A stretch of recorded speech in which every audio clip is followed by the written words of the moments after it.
That composer had a tragic life, didn't he? But it was romantic. Romantic.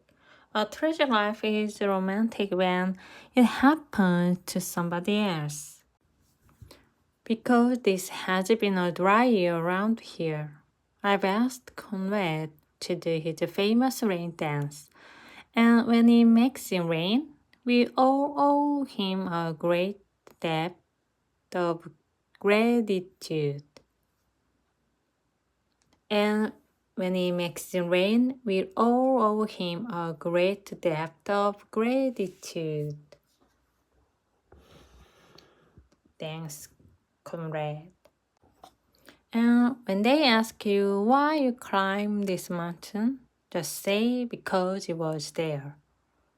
Well, if nobody asked, nobody asked. While we are thinking about it, we should decide if we are going to kill a bear for supper or a moose. Why don't you discuss it and take a vote?